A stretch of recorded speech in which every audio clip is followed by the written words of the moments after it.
Second, bakit din yun? First, bakit din? Ano ba ako? Rated na lang din. Hindi ako sa section na. Chair ko. Hindi nga ako nilipas. Kalma. Sunday ngayon na. Ikaw nag-start. Hindi ako teacher. Hindi ako advisor. Alaman section. Alaman teacher. Stipili yung may sections. Correct. Kami lang ang the best. Ikaw pa naman. Sila magdi-decide. Bawal na magpa-section. Ay, tapos pag may section na niya. Alila na. Sinabihan na, wow.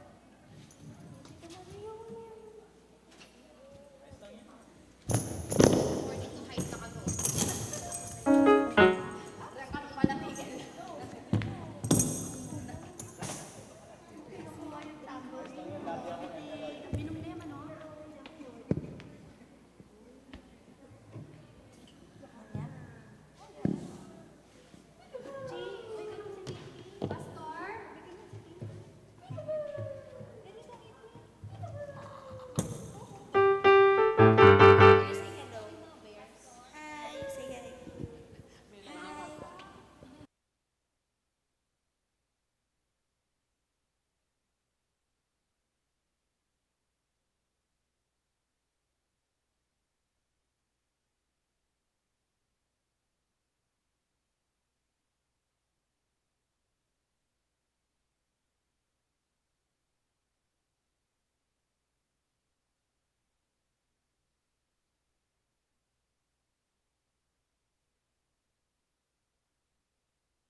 Magandang umaga po!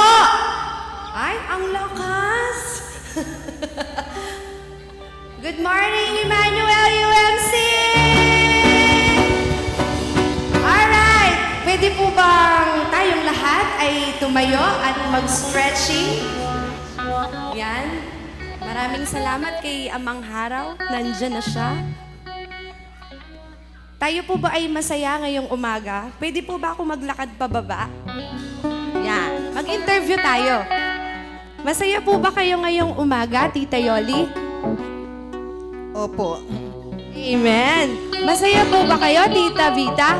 Yes po, bless na bless. Yes! Hallelujah! Kayo po, Lola? Yes po. Hallelujah! Sige po, lahat ng masaya, kahit hindi ko po kayo napuntahan, inaanyayahan ko po ang bawat isa na tayo ay sumayaw. Marunong po tayong sumayaw, di ba? May dancerist tayo sa WSCS eh. Yayain ko kaya siya dito. May Ate Ann. Alright, let's go, team! Sige po, tinitignan ko yung mga hindi. Sumasayaw at umamalakpak. Yayain ko dito. Para may kasama kami. Hallelujah! You are God, Yes, and I Lord. will lift you up. Come on, church! Keep singing, Clap your hands to the keep Lord. praising. We won't stop. Giving all we got is your worthy of all glory. Oh, there is no other. You are forever. Lord, oh, there's nobody like you. No one beside you. To you, Let endless praise resound every night and day, and with no delay. Let endless praise resound. Woo! Come on, church! Hallelujah, Lord!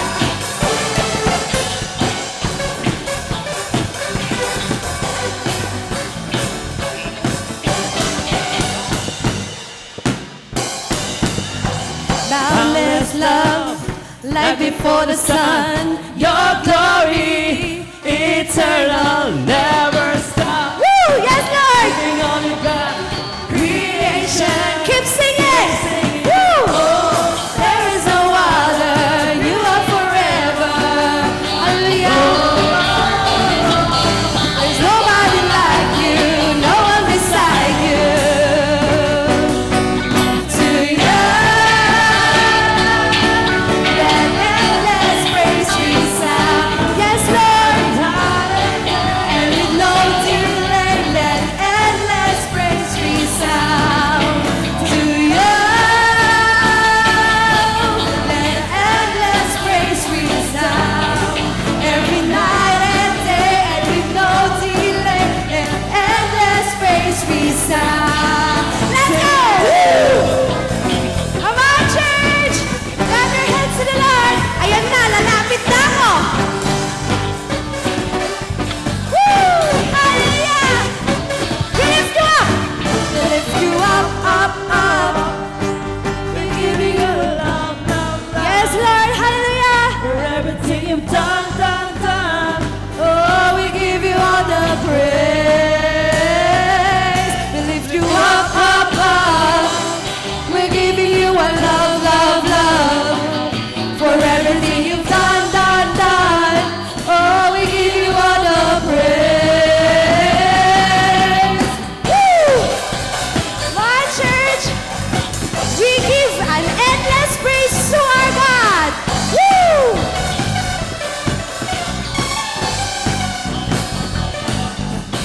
To you, let endless praise resound. Come on, church. Every night and day, and with no delay, let endless praise resound. To you, let endless praise resound. Every night and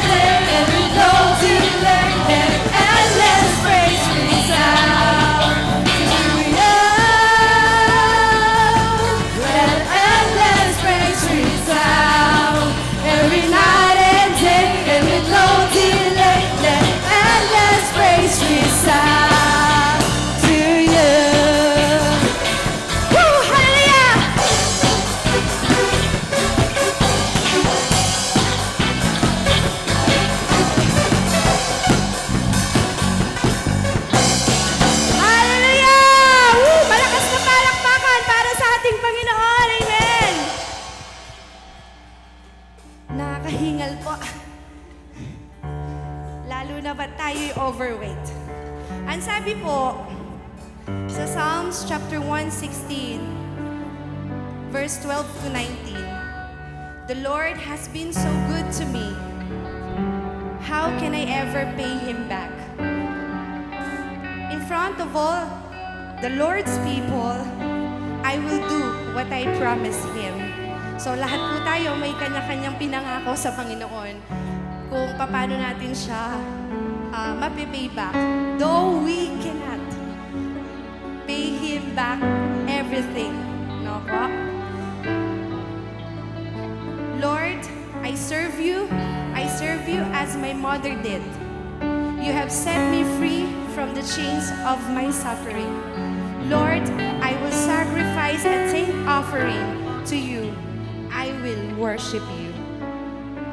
Alam niyo po, sa pinagdaanan natin, we are so blessed na hindi tayo isa dun sa mga nasalanta na napanood po natin, di ba? Ano po ba? Napaka mapagbiyaya kapag ikaw pa ay nasa Pampanga. Ikaw ba ay nasa Mabalacat? Ikaw ba ay nasa Angeles? Pero I can see kung ano man po ang pinagdaanan ng mga nabaha, may purpose po yun. No? Tinuruan sila ni Lord paano pagtibayin ang faith nila. Kaya sabayan niyo po ako na kantahin ito because I know that God has been so good to you and to all of us.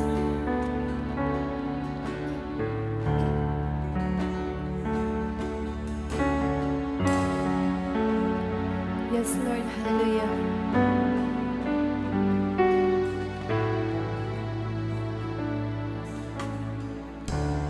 I call you faithful for the promises you've kept and every need you met. Lord, I'm so grateful. You were with me every step, and I never will forget. When I think of how you blessed me, how your love has never let me go, never let me go. You have been so good to me. God, I can't believe how you love me. What a friend you have been. So good to me. Oh God, I can't believe how you love me. What a friend you have been. Oh, yes, Jesus. Yes, Lord, we call you Savior. I call you Savior for the blood that washed me clean, for the wrongs that you redeemed. And I know you're able, and my eyes don't have to see one more reason to believe.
been so good, Lord.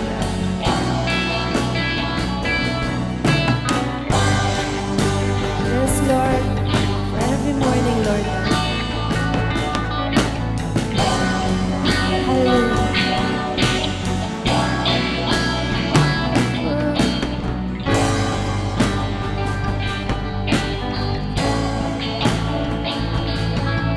Yes, Lord.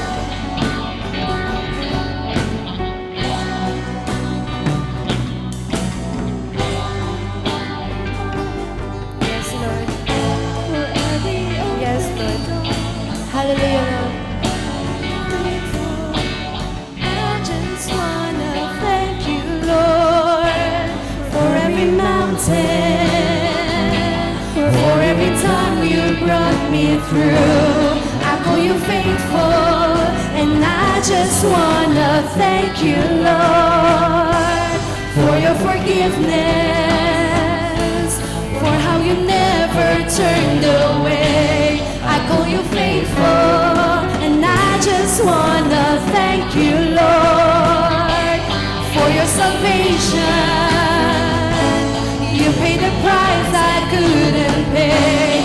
I call you faithful, and I just wanna thank you, Lord,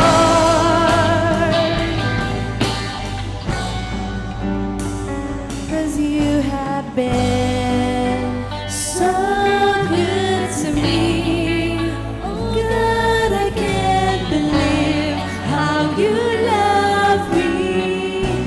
What a friend you have been. So good to me. Oh God, I can't believe how you love me. What a friend you have made. So good to me. Oh God, I can't believe how you love me. What a friend you have made. So good to me. Oh God, I can't believe how you love me. What a friend you have made. What a friend I can't believe how you love me.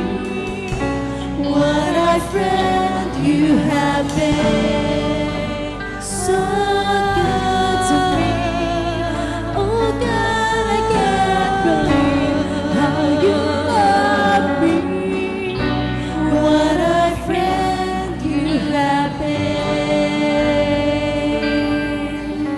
Hallelujah, Lord God. We bring back all the praises and glory to your name. Malakas na palakpak mo, mahina! Woohoo! Hallelujah!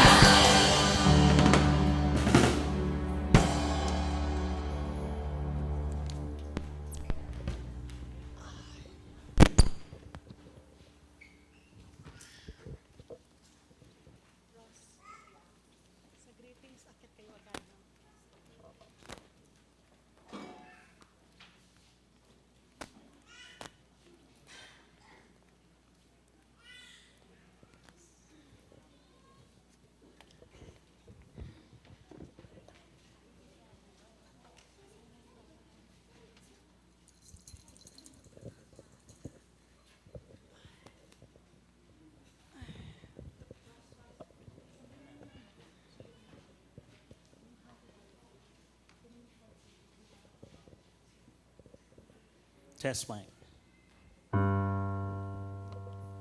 From Psalm chapter 14, verse 1 to 2. Fools say in their hearts, there is no God. They are corrupt. They do abominable deeds. There is no one who does good. The Lord looks down from heaven on humankind to see if there are any who are wise, who seek after God. Awitin po natin ang opening hymn, God of Grace and God of Glory. God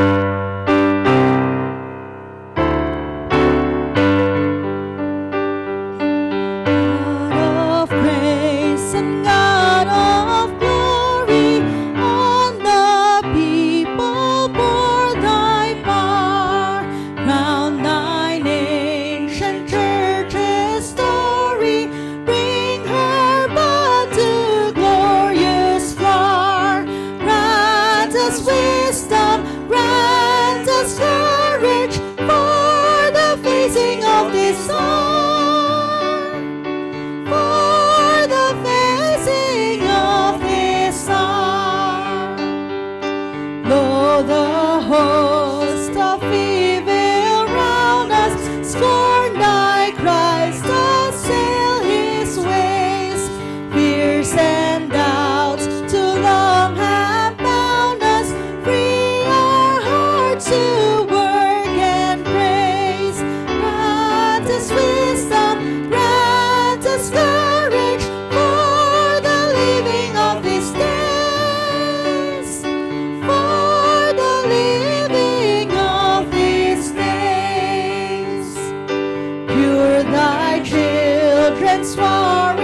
po'y manalangin.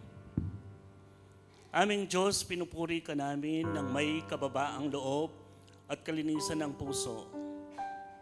Pasasalamat sa kagalakan na nagbuhat lamang sa iyo. Salamat, Panginoon, sa pagtatapos ng buwan ng Hulyo ng taon na ito, sa biyaya ng proteksyon sa sakunang dulot ng nagbabagong panahon. Bless us, O Lord, as we work hand in hand, not only for the ministry, but also for the entire community. Bless our dear Pastora who will deliver the message today, as we learn to reflect these messages into our lives. At patuloy na manatiling matatag despite all the hardships and challenges, dala ng mga bagyong dumarating sa amin. Manatili po sana kami sa iyong para umantabay sa amin na sa ganoon maranasan namin ang iyong presensya dahil sa iyo lamang ang tunay na kaligtasan. This we pray in Jesus' name. Amen. Para po sa ating responsorial psalm, Psalm chapter 14, verse 3 to 7. They have all gone astray. They are all alike perverse. There is no one who does good, no, not one. Have they no knowledge all the evildoers who eat up my people, as they eat bread and do not call upon the Lord? There shall be in great terror, for God is with the company of the righteous. You would confound the plans of the poor, but the Lord is their refuge. Oh, that deliverance for Israel would come from Zion, where the Lord restores the fortunes of his people. Jacob will rejoice. Israel will be glad. Glory be to the Father, and to the Son, and to the Holy Ghost, as it was in the beginning, is now, and ever shall be, world without end. Amen. Amen. Pwede na pa tayong umupo at pakinggan natin ang awit ng Children's Choir.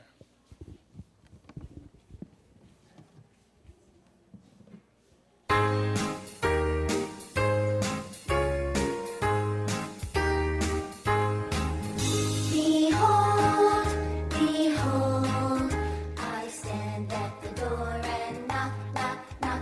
Behold, behold, I stand at the door and knock, knock, knock. If anyone hear my voice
Tinatawagan po lahat ng bata na pumunta sa harapan para pag-pray po natin. Humarap kayo na sa dambana, okay, sa altar. Okay, lahat po ng mga bata. Sige, kids, manalangin tayo. Muli po, aming Panginoon, once again, we offer this day for you. Sa harapan mo ngayon, Panginoon, umaawit ang mga batang ito ng may saya sa kanilang mga puso. Patuloy po sanang manatili sila sa iyong paanan at maunawaan ang mga narinig na salita at magamit nila ang mga ito sa kanilang paglaki. Salamat sa kanilang mga magulang na walang sawa sa pagtuturo ng kabutihang asal. Naway manatili silang laging aktibo sa ministeryo upang maibahagi ang mga talento at kakayahan nila. Sa magtamis na pangalan ni Jesus. Amen.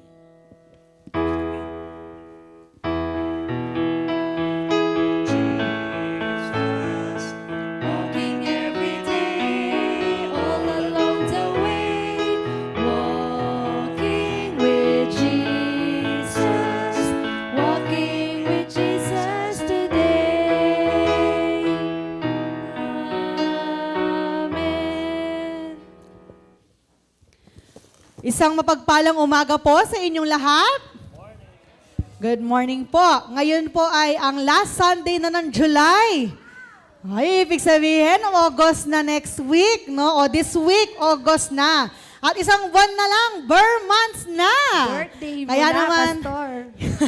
kaya naman hindi na iinit ang ating paligid dahil malapit na ang Kapaskuhan. Ayan. At nagsisimula na naman po tayong maging busy, sa ating distrito at hopefully dito rin sa local church, no? At ang ating pong council chairperson ay medyo busy pa, kaya hindi pa po tayo makapag-meeting, pero hopefully po ay hanggang next week, no, upo na tayo sa meeting with our council officers para po ma-settle po lahat ng ating mga calendar this conference year. Sa mga announcement po natin, next week, August 3 at sa August 10, magkakaroon po ng confirmation and membership class ang North Pampanga District sa Aldersgate UMC mula alas 8 ng umaga hanggang 3:30 ng hapon. So ito po ay programa ng ating distrito, kabuang district-wide po ang confirmation class.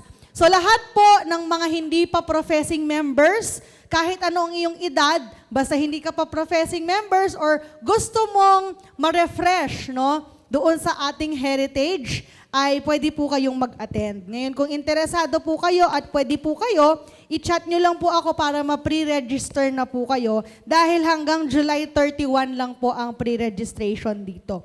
May graduation din po ito pagkatapos and profession of faith. August 3 and 10. Saturday po ito, 8 to 3:30 p.m. Sa August 10 naman po magkakaroon ng first AYCM, ang mga kabataan ng Pampak, at ito po ay para sa mga UMYF naman. Ayan. Binabati po natin ang mga nagdiriwang ng kanilang kaarawan this week. Today, July 28, Dennis Ison. July 30, Aya Francesca Manalese. August 1, Candice Joy Madlambayan. August 3, Fairilyn Malyari and Tess Wilson. Happy birthday po sa inyong lahat. Batiin po natin sila ng happy birthday! Happy birthday to you. Happy birthday, happy birthday, happy birthday to you. Happy birthday po. Meron po ba nandito sa kanila? Wala po, mostly po ito nasa abroad at Canada at the America. Hindi ko po nakikita. Ayan. Pero may karagdagan po tayong announcement, Isama natin sa panalangin ang ating mga kapatid nagdiriwang ng kanilang kaarawan.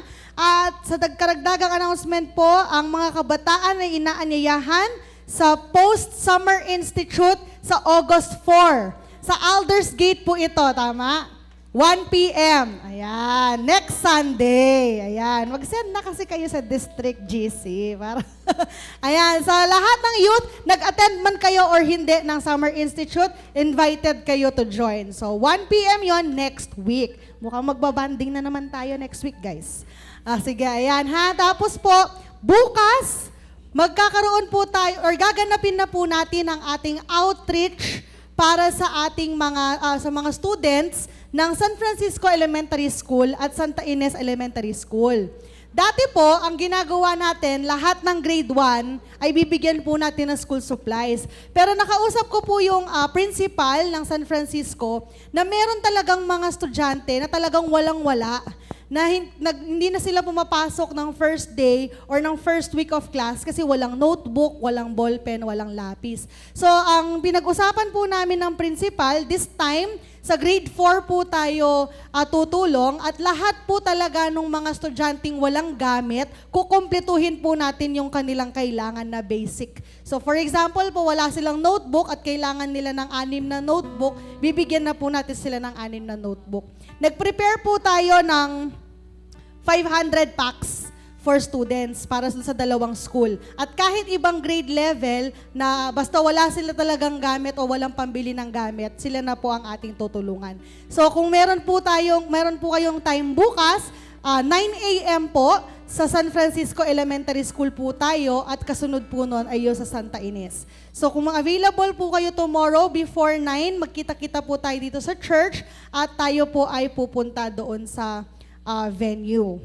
Mamaya naman po ang mga kabataan natin ang mag-arrange ng mga gamit no, at napamimigay po natin bukas. So meron po tayong notebooks, pad paper, pencil, ballpen, at plastic envelope. No? So yung mga basic po nilang kailangan. Ayun po, at ngayon naman ay dumako po tayo dahil nga po sa next week, ibang buwan na po, ang ating mga worship leaders, liturgists, Bible readers, acolytes, ay manggagaling sa Pascual Garcia family, Dimal family, Ramos family, and De Vera family. Isisend ko po sa inyo ang details kung ano po yung inyong assignment every week. So maraming salamat po sa patuloy na pagsusuporta sa ating mga gawain sa church, and kung nais nyo pong mag-serve sa ating simbahan, kung gusto nyo pong umawit o maging liturgist, inform nyo lang po kami para po mabigyan po namin kayo ng schedule. Ngayon naman po, again, tulungan nyo po uli ang mga ating mga kabataan. Yan, medyo malaki-laking iniipon ng mga batang yan, Pero sige po, habang po tayo ay nagkakamayan, ay sila po ay mangongolekta kung sino man ang mapipili na kulay. Basta po, meron kayo ng kulay na yon sa inyong kasuotan, kayo po ay magbibigay ng, magkano kasi? 10 pesos. Isa lang naman, hindi naman 10 pesos per item. Isa lang, per person. Sige po, ikot na natin ang ruleta. Ikot.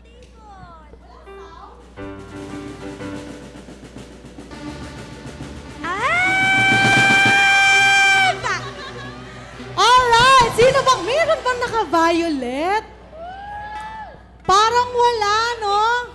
Ako lang po, ako lang. Wala pong naka-violet. Isa pang ikot daw. Sige. Ayan, supportive talaga kayo. Asan na?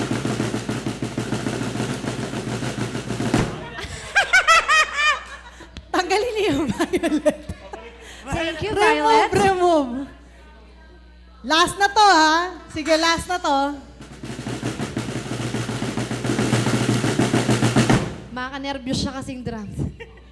Ayan! Congrats, green! Pastor! Green! Ay, naka-green ako! Green. Ayan. So last week, lahat ng kulay. Ngayon naman, wala. Pero Go, sige po. Ate Ann! Color green. Sige po, lahat po tayo ay tumayo. Batiin po Pastor. natin sila. Ang bawat isa ng isang napakagandang umaga ng may ngiti sa ating mga mukha. Tumayo Go, po Ate tayo. Aileen! Si Ate Ann, 100!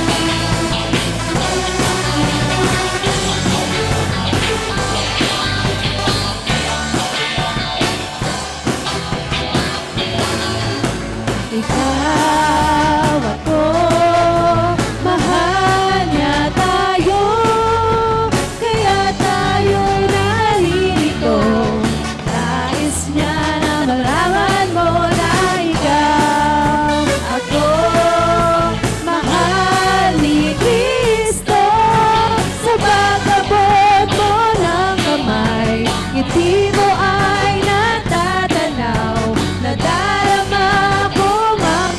tunay na ikaw ako ay mahal niya.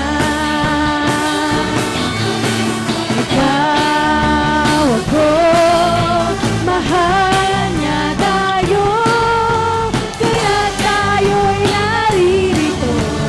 Nais niya na malaman mo na ikaw ako, mahal ni Kristo.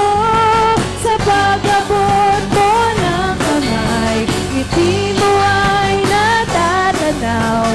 Nadarama ko ang tunay na ikaw ako ay mahal niya. Ikaw ako, mahal niya tayo, kaya tayo'y narito. Nais na malaman mo na ikaw ako, mahal ni Kristo. Sa pag-abot mo ng kamay, ngiti mo ay natatanaw. Nadarama ko ang tunay na ikaw ako ay mahal niya. Amen! Nakakamiss palang may kumustahan sa church, no? Sige ba, dahil pwedeng-pwede na tayong magkamayan, babalik na natin ang kumustahan natin. Sige po. Maraming salamat po. Dapat daw yung mga nakadress 100 yung singil, no? Hindi, pero maraming salamat po sa inyong suporta. At gayon din, i-welcome po natin, no? Welcome back si Apong Rica. Kasama po natin siya doon sa likuran. Ayan. Welcome po sa ating church muli. At patuloy po nating isama, no, sa panalangin ang lahat ng ating mga kasamahan, lalo't higit ang ating mga kapatid na pinsala, no, ng bagyo na dumating. Madami po tayo ditong kasamahan sa Pampanga, yung around San Fernando pa Urong, papuntang Bulacan. Marami pong mga nasalanta at maraming nabaha kahit sa mga churches po natin, no. Kaya ngayon siguro itong service may dumi-dumi pa na pumapasok sa simbahan. Kaya naman isama natin sa panalangin ang ating mga kasamahan. At kung nais po ninyong magbigay ng tulong, magpaabot ng tulong sa ating mga kapatid na nasalanta o magbigay ng relief, ipaalam nyo po sa atin at sa ating distrito sa DRRT, no, sa Disaster Relief Team, no po. Sige po. Tayo po ngayon ay dumako sa panalangin. Panginoong Diyos, tunay ngang napakabuti mo sa aming buhay. Maraming salamat, Lord God, sa fellowship na meron ang bawat isa sa amin bilang isang pamilya sa simbahang ito. Salamat, O Diyos, sa patuloy na pagiging tapat mo sa amin, sa patuloy na pag-aaruga, patuloy na malasakit, patuloy na pagmamahal na aming nararanasan mula sa inyo, Lord God. We give you glory and thanks, Lord God, for protecting us sa nangyaring bagyo itong linggong ito. Bagamat napaka-lakas ng bawat ulan, hangin, at iba't ibang mga pinsala ang nadulot nito, na natili ka, Lord, na matapat sa amin. Pinatanatili mo kaming ligtas at malayo sa kapahamakan. Bagamat hindi excuse ang bawat isa sa amin sa naranasan namin ngayon sa bagyong ito, but Lord, we know that you have protected us and you have guided us every day of this storm. And Lord, we remain still and calm in your name. At ngayon ay nakikita namin ang liwanag muling nag-shine sa aming harapan. At ngayon kami nagpapasalamat sa iyo for your everlasting protection. Salamat, O Diyos, sa mga biyaya mong ipinagkaloob sa amin. Salamat po sa patuloy na pagkilos mo sa aming buhay. Hindi man perpekto ang aming mga nararanasan araw-araw, may mga pinagdaraanan man ng bawat isa, may mga naging problema man, Lord God, but you still remain faithful and we continue to hold on to you for our hope and grace. Maraming salamat, Lord God, dahil hindi ka nagkukulang sa amin at patuloy kang kumikilos, hindi lamang sa araw na ngayon, kung hindi pa naman kahapon at hanggang bukas, at sa magpakailanman. Salamat, O Diyos, at pinagkakatiwala namin sa inyo, Panginoon, ang aming araw-araw na pamumuhay. Gayon din, nagpapasalamat kami sa mga ipinagkakatiwala mo sa aming mga gawain dito sa simbahan, at nawa bigyan mo kami ng mga resources, ng kalakasan, ng wisdom upang patuloy naming magampanan ang mga gawaing ipinagkatiwala mo. Especially, Lord, with our outreach, with our mission, with our witnessing and evangelism sa mga taong nangangailangan ng iyong mga salita at pagmamahal. Nawa, Panginoon, gamitin mo ang Emmanuel UMC upang patuloy na makilala ka ng mga taong nangangailangan sa inyo. Patuloy na maranasan nila ang pagmamahal mong iniaabot sa pamamagitan ng bawat isa sa aming naririto. At nawa, O Diyos, puspusin mo kami ng iyong banal na espiritu upang bawat gagawin namin, bawat sasabihin ay magbigay kapurihan sa iyong pangalan. Inilalapit namin sa inyo, O Diyos, ang aming mga kapatid na nasa banig ng karamdaman. Idinadalangin namin sila sa inyo, Panginoon, at nawa, bigyan mo sila ng panibagong lakas. Hipuin sila mula ulo hanggang paa at iparanas sa kanila ang kagalingan na sa iyo lamang nagmumula. Gayon din, dinadalangin namin ang kapatid na Jurish, Panginoon, pagalingin mo siya sa kanyang karamdaman ngayon at iparanas sa kanya ang iyong mapagpalang kamay na humihipo sa kanya at bigyan siya ng kagalingan. And Lord, we continue to give you thanks sa mga kasagutan mo sa aming panalangin, sa aming mga kapatid na gumaling sa kanilang karamdaman, sa aming mga kapatid na natupad ang kanilang mga kahilingan at panalangin. Nagpapasalamat po kami sa inyo, O Diyos. At nawa, patuloy kang kumilos sa aming buhay. Patuloy mo kaming gamitin para sa iyong vineyard. At ganun din, patuloy kang mangusap sa amin sa lahat ng iyong mga nais pagawa sa amin. Itinataas namin ang linggong ito sa inyo, O Diyos, ang pananambahang ito sa inyo, at nawa pumagitna ka sa aming kalagitnaan. In Jesus' name, Amen.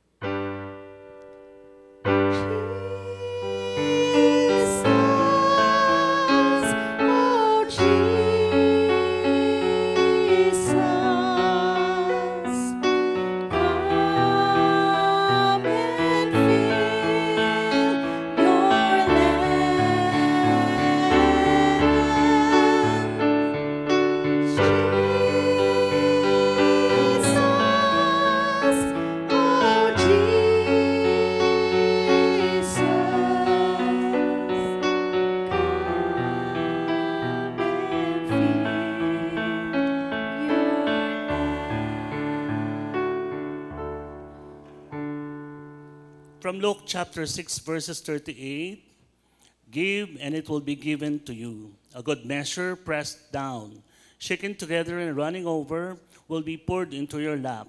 For with the measure you use, it will be measured to you. Gawin po natin ang offering.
Maraming salamat aming Diyos sa pagpapala mo sa amin. At bilang pasasalamat, tanggapin mo ang mga kaloob na ito upang magamit sa iyong ministeryo at maparangalan ang iyong pangalan. In Jesus' name, Amen.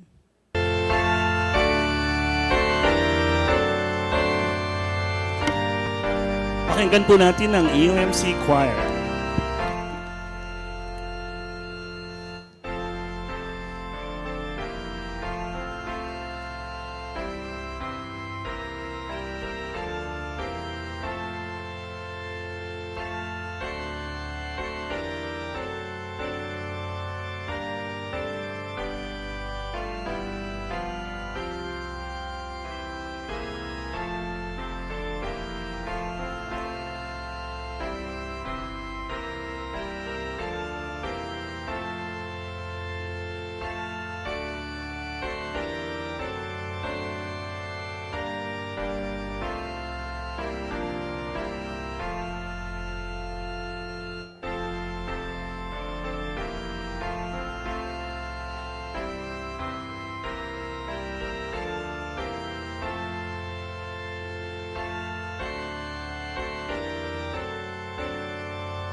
Para sa ating unang pagbasa, ito ay galing sa 2 Samuel chapter 11, verse 1 to 15.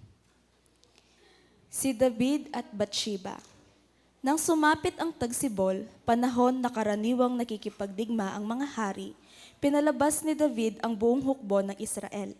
Sa pangunguna ni Joab at ng iba pang mga pinuno, pinuksa nila ang mga Amonita at kinubkob ang Raba. Subalit si David ay nagpaiwan sa Jerusalem. Isang hapon, pagkagising ni David, umakyat siya sa bubungan ng palasyo at naglalakad-lakad. Mula roon, may natanaw siyang isang babaeng naliligo. Napakaganda ng babae. Ipinagtanong niya kung sino iyon. Sinabi sa kanya na iyon ay si Bathsheba, anak ni Eliam at asawa ni Urias na isang Heteo. Ipinakuha niya si Bathsheba na nooy katatapos pa lamang ng kanyang paglilinis ayon sa tuntunin para sa mga babaeng nireregla. Sinipingan niya si David at pinauwi. Pagkatapos, dahil sa pangyayaring ito, si Bathsheba ay nabuntis at ipinasabi niya ito kay David. Inutusan agad ni David si Joab na papuntahin sa kanya si Urias na Heteo. Iyon nga ang ginawa ni Joab. Nang dumating ito, tinanong niya si David, "Kumusta si Joab at ang hukbo? Ano ang lagay ng labanan?" Sinabi niya pa kay Urias, "Umuwi ka na at sipingan ang iyong asawa sapagkat naggaling ka pa sa malayong paglalakbay." Lumakad nga si Urias. Ang hari ay nagpadala pa ng regalo para sa tahanan nito. Ngunit hindi pala ito nagtuloy sa kanila. Sa halip, doon siya natulog sa may tarangkahan ng palasyo kasama ang mga bantay. Nalaman ito ni David at sinabi niya kay Urias, "Hindi ba't kararating mo lang buhat sa isang mahabang paglalakbay? Bakit hindi ka umuwi?" Sumagot siya, "Ang kaban ng tipan at ang mga kawal ng Israel at Juda ay nasa mga tolda lamang, at sa labas naman natutulog ang mga pinunong si Joab at ang inyong mga punong kawal. Sa ganitong kalagayan, hindi po maaatim ng aking kaloobang ako'y umuwi upang makipagligaya sa piling ng aking asawa. Sa harapan ng Diyos, hindi ko po magagawa iyon." Sinabi na David kay Urias, "Dumito ka muna ng isa pang araw at bukas ka na umalis." Kaya nanatili sa Jerusalem ng araw na iyon si Urias. Kinabukasan, inanyayahan niya si David sa pagkain si Urias at ito'y kanyang nilasing. Hindi rin ito umuwi ng gabing iyon, bagkus natulog na kasama rin ang mga bantay. Kinabukasan, sumulat si David kay Joab at pinadala kay Urias. Ganito ang nilalaman, "Ilagay mo sa Urias sa unahan kung saan mainit ang labanan. Pagkatapos, iwan mo siya roon at bayaan mo siyang mapatay." Ang salita ng Diyos para sa kanyang mga anak.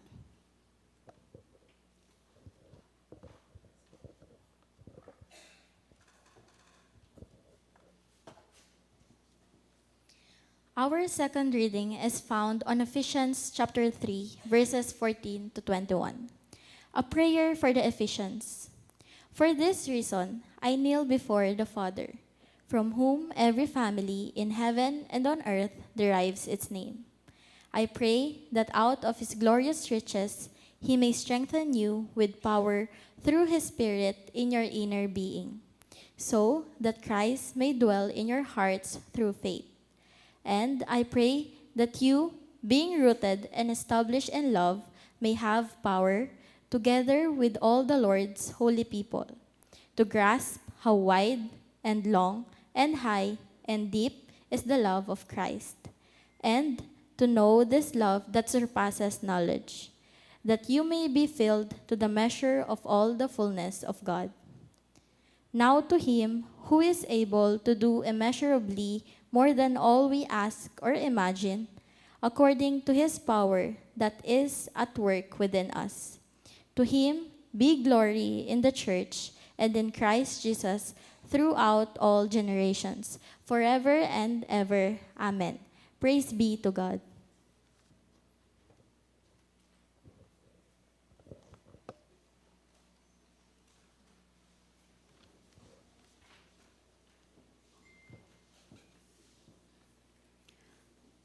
Our gospel reading is found in the book of John, chapter 6, verses 1 to 21.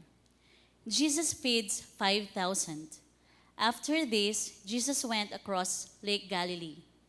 A large crowd followed him because they had seen his miracles of healing the sick. Jesus went up a hill and sat down with his disciples. The time for the Passover festival was near.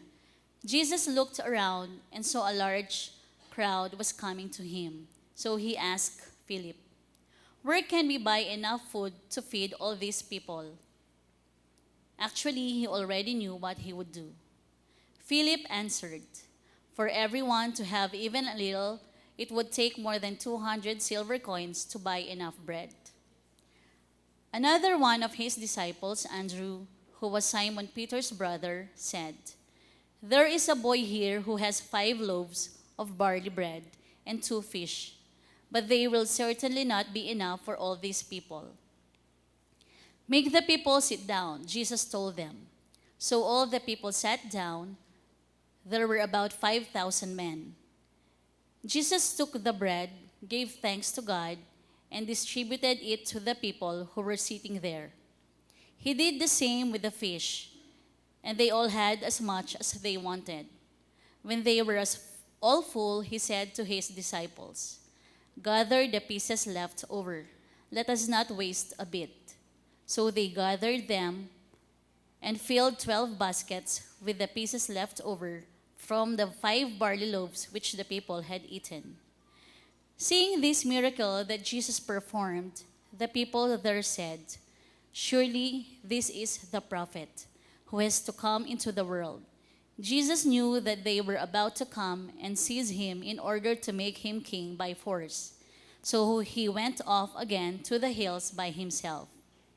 When evening came, Jesus' disciples went down to the lake, got into a boat, and went back across the lake toward Capernaum. Night came on, and Jesus still had not come to them. By then, a strong wind was blowing and stirring up the water. The disciples had rowed about 3 or 4 miles when they saw Jesus walking on the water, coming near the boat, and they were terrified. "Don't be afraid," Jesus told them. "It is I." Then they willingly took him into the boat, and immediately the boat reached land at the place they were heading for. The word of God for his people.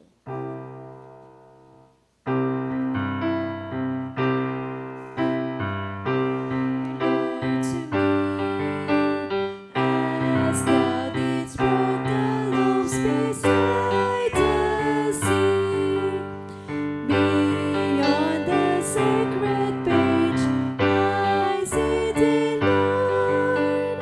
My spirit pants for thee, O living word. Amen. Pakinggan naman po natin ang youth choir.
Hello po.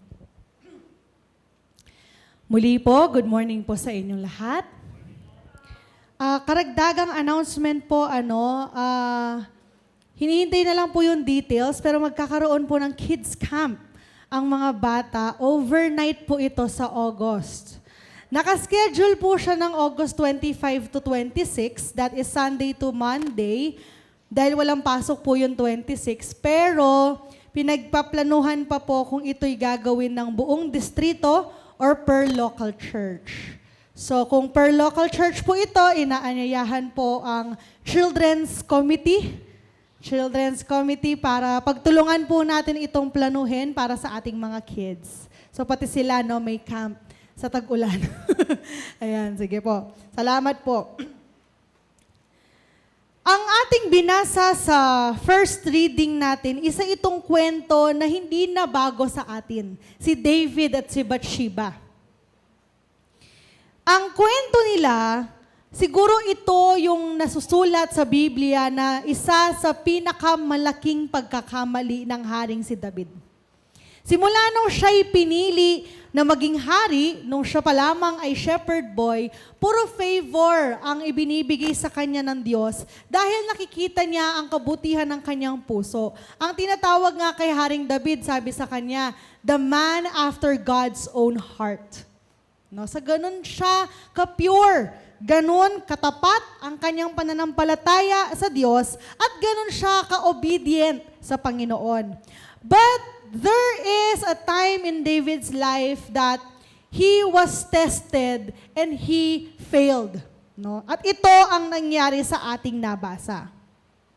And so this message that we will be talking about this morning is a recipe for failed leaders and disciples. At ito yung mga kailangan nating iwasan. No? Hindi ito yung sinasabi na, gawin nyo ito. Ganito dapat ang leaders o disciple. Hindi ganon. These are what we should avoid. At sadly, madalas nangyayari, hindi natin naiiwasan ang mga bagay na ito. Kaya naman, we must be careful. But what are these things? Unang-una, disobedience and going rogue. Bakit disobedience? Si David, supposed to be, siya ang hari at siya ang leader ng gera, ng war. Siya dapat ang nangunguna sa kanyang mga sundalo. Siya dapat ay nakasaalang-alang din ang kanyang buhay doon sa battlefield. But instead, on that day, he chose to stay in the palace. He chose to disregard his task, to disregard his responsibility. When you don't do what you are supposed to do, you can easily stray away from God's plan. Kapag wala ka dun sa proper time and place where you are supposed to be, mahirap mangyari ang nais ng Diyos sa inyo. When you don't obey the Lord, lalo na kapag sinabi niya, anak, pumunta ka dito. Anak, gawin mo to. Pag hindi natin ginawa yun at ginawa natin kung anong gusto natin when we have gone rogue, no? Yun yung ibig sabihin ng when you go rogue. No? Hindi ka sumusunod, gusto mo gawin mo yung sarili mo. You tend to be in a place where you might sin or you might be tempted. For example, itong oras na ito, dapat kasama mo na ang pamilya mo, kasama mo ang iyong asawa, kasama mo ang iyong mag-anak, pero nasa bar ka, di mas may temptation doon. O kaya naman, ganitong oras, ganitong panahon, dapat nasa simbahan ka. Kaya lang, nandun ka sa sabungan, no? O kaya may nagsasabong pa po ba sa inyo dito? Parang wala na, no? Mga thunders yun, no? Pero hindi. May mga ganong pagkakataon sa ating buhay na instead of us going to the place and obeying the Lord, we tend to stray away from it. And so, nahuhulog tayo dun sa pakulo ng kalaban. Nahuhulog tayo dun sa temptation. Nahuhulog tayo dun sa mga wrong choices. At ang mahirap dito, mga kapatid, kung minsan, nakaplano naman talaga yon ng Diyos, hindi lang perfect time. Si Bathsheba, natsyempohan, naliligo siya nung nasa bubong si Haring David.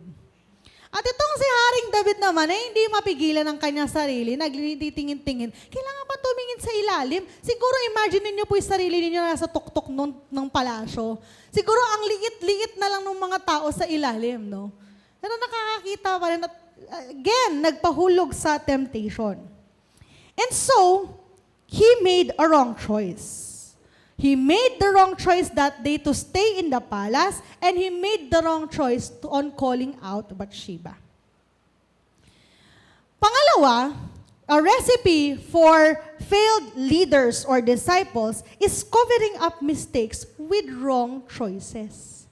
At ito yung mga sinasabi ng mga matatanda dati na tinatakpan mo ng kasalanan yung kasalanan. Ganon. When we cover up our mistakes with wrong choices, we tend to pile up, no, yung mga pagkakamali natin. Failure comes when we try to cover our mistake with another mistake. Anong ginawa ni David? Imbes na umamin sa kanyang ginawa, pinatawag pa niya si Urias, sabi niya, umuwi ka sa iyong asawa, sipingan mo siya. Siguro para kapag nabuntis si Bathsheba, narinig niya, nabalitaan niya, nabuntis si Bathsheba, alam niya siya, may ginawa siya. Ang problema, nasa battle siya, nabuntis ang kanyang asawa. And so para hindi mahuli yun, ginawa ito ni Haring David. Ang problema, isang matapat na tao at matapat na servant, si Urias. Ang sabi niya, yung aking mga kasamahan, yung mga leader ng battlefield, sila'y natutulog lamang sa mga tolda at sa labas. Kumbaga sabi niya, hindi ko deserve ang matulog sa aking tahanan. And so, itong pagkakamali na ito, sinubukang itago ni Haring David. At nung hindi siya nag-succeed dun sa una niyang plano, pinapatay niya si Urias. So, adultery cannot be solved by murder. Parehong nasa Ten Commandments. Pinatungan ng kasalanan ang isa pang kasalanan. When we do things that we made mistakes or we tend to fail, just lower down your pride and accept that mistake and failure. At magpakumbaba tayo sa Diyos. Dahil kapag sinubukan nating i-cover up yon, lumalala lang mga kapatid. At habang lumalala ito, mas napapalayo tayo doon sa nais ng Diyos para sa atin. If the Lord wants you to be like Christ and you have sinned, go to Him and be humble. Humble yourself, kagaya nga ng inawit ng mga kabataan. Let us humble ourselves to the Lord because if we will cover this up, nadadagdagan lang kasalanan, hindi naman talaga natin natatakpan. The Lord can see everything. The Lord sees everything and the Lord knows everything. So we cannot technically cover up our mistakes to God. So if you have wronged God and if you have sinned against Him, let us be humble and stop covering up our mistakes with multiple mistakes. And lastly, one mistake or one failure that we can do is the misuse of power and authority. Lahat tayo bilang mga anak ng Diyos, especially if you have responsibilities in the church, you have power and authority in what God has entrusted in you. Kagaya ng pagtitiwala ng Diyos sa Haring David, meron siyang kapangyarihan, meron siyang authority given by the Holy Spirit. And yet, he misused this to kill another person, again going back to covering his mistake. Ginamit niya ang kanyang kapangyarihan bilang hari para ipapatay si Urias para mapasa kanya si Bathsheba. He used and abused his power that is vested in him by God. Siguro nga hindi natin ginagawa yon, no? Hindi yung leader ka sa simbahan, tapos ipapaalis mo to sa simbahan kasi ayaw mo siya sa kanya, o kaya naman kasi meron kang pagkakamali sa kanya, ayaw mong mag-sorry sa kanya, so ang gagawin mo, papaalisin mo siya sa church. Hindi siguro ganon. Pero we tend to misuse these powers and authorities given by the Lord in different aspects of our life. Kung minsan, binigyan ka ng Diyos ng katalinuhan, ng wisdom, and yet, Ginagamit mo ito upang manloko ng kapwa, upang utakan yung ating kapwa, no? That's not right. If the Lord has given you the strength, your body, no? Yung iyong physical na kakayanan, binigyan ka niya ng regalo na ikaw malakas ka, and yet you bully others, you hurt other people. No, that is already misuse of the power and authority given to you by the Lord. Hindi lang sa loob ng simbahan, hindi lang sa leadership, sa position sa church, kung hindi pa naman sa inyong mga pag-aaral, sa inyong eskwelahan, sa inyong trabaho. Wherever God has placed you, He has given you power and authority in that place, in different levels. And so it is important that when you take on that role, you don't misuse or mishandle it. You do it in accordance to the plan of the Lord. Kung ikaw ay nagtatrabaho at may mga beneath you or meron kang mga minamanage or sinusupervise, huwag mo silang ipa-power trip. Huwag kang gagamit ng mga paraan para makuha mo yung gusto mo at gagamitan mo sila ng guilt tripping o kaya naman ng parang, tawag doon, consequences. No? Pag hindi nila ginawa yung gusto mo, ito yung mangyayari sa kanila. That's already misuse of power. Ganon din naman sa mga estudyante. No? When we are ahead of our classmates, of our friends, no? Let us not use that place that we have in order to gain for ourselves. Kailangan pares lang, pantay. Especially, no, yung mga kabataan natin dito sa church, napaka-achievers lahat. Wala kang matapon. No, may mga alam lahat. So, we do not use that knowledge given to us by the Lord in hurting other people. And so we get the gifts from the Lord and we use them according to the plan of the Lord. As a leader or disciple of Christ, let us do what God wants us to do, and the authority given to us must be solely for the betterment of our fellow human beings and the glory of God. Walang ibang dahilan, walang ibang cause kung hindi dito lamang. So as leaders and disciples of Jesus Christ, we must do everything that we can, not to hurt other people, but to glorify God in our lives and in them. In the name of the Father, and of the Son, and of the Holy Spirit. Amen.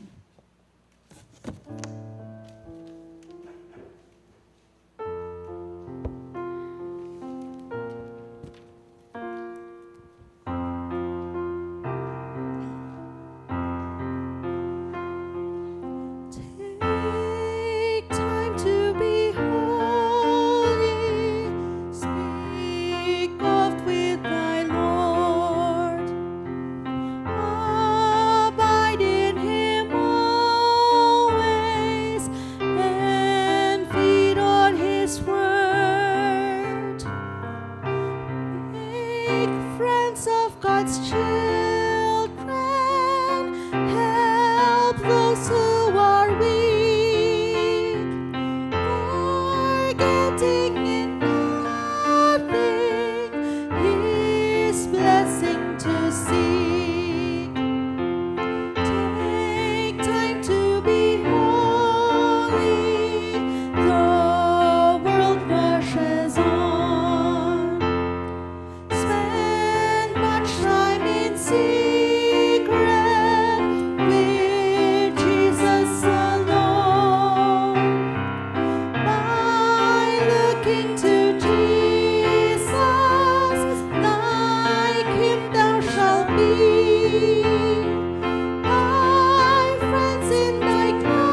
Lord God, tunay ngang ikaw ay napakadakila sa aming buhay. Salamat, O Diyos, sa patuloy mong pagpapala sa amin at pagbibigay sa amin ng iba't ibang mga bahagi at roles, hindi lamang sa loob ng simbahan, kundi pa naman sa aming mundong ginagalawan. Salamat, O Diyos, sa pagpapala mo sa amin ng karunungan, ng kalakasan, at sa paggabay mo sa amin araw-araw. Nawa, O Diyos, lagi kaming makasunod sa iyong mga yapak, sa iyong mga kautusan, sa iyong mga salita, upang maiwasan ang pagkakaroon ng failure o kaya naman ng pagkakamali sa aming posisyon na meron ngayon. Lord, as Christians, as your children, give us the heart and courage to stay away from temptation. Give us the wisdom to discern what is right and what is wrong. Give us the heart and love for other people that we may not harm them and we may only bring your love to them. Tulungan mo kami, O Diyos, na maging ganap na kagaya ni Kristo, na maging kaaya-aya sa iyong mga mata, na magbigay ng tuwa sa iyong puso, upang kami ay mamuhay ayon sa iyong kagustuhan. Lord God, help us to live every day according to your will and your plan, so that we may live a full and joyful life with you. Panginoong Diyos, idinadalangin po namin ang linggong ito. Nawa, bigyan mo kami ng mapayapang kapaligiran. Nawa, proteksyonan mo kami laban sa kapahamakan. At ikaw, O Diyos, ang kumilos sa aming buhay, anuman ang aming hinaharap sa linggong ito. At nawa, O Diyos, manguna ang iyong banal na Espiritu sa aming lahat. I-anoint mo kami, Panginoon, ng iyong mapagpalang kamay upang makasama ka namin sa araw-araw. Itinataas namin, O Diyos, ang bawat kahilingan, bawat panalangin ng iyong mga anak na lumalapit sa inyo. Ano man ang binubulong ng kanilang puso't isipan, nawa pakinggan mo ito at bigyan ito ng katuparan ayon sa iyong kagustuhan. And Lord, as we end our worship this morning, as we go our separate ways, ikaw, Lord, ang mag-ingat sa amin at proteksyonan mo kami laban sa ulan, sa bagyo, sa iba't ibang mga hinaharap namin sa labas ng simbahang ito. At nawa, bigyan mo kami ng kalakasan at ilayo ang bawat isa sa karamdaman. Maraming salamat po sa iyong kabutihan sa amin at patuloy na nararanasan namin ang iyong grace at pagmamahal sa amin. At nawa, Panginoon, huwag mo kaming bibitawan at hayaan mong humawak kami sa inyo sa daladala ninyong pag-asa. Maraming salamat po. In Jesus' name, Amen. Let us open our hands in a gesture of receiving the blessing of God the Father, the love of Jesus Christ, and the communion of the Holy Spirit be with you now and forever. Amen.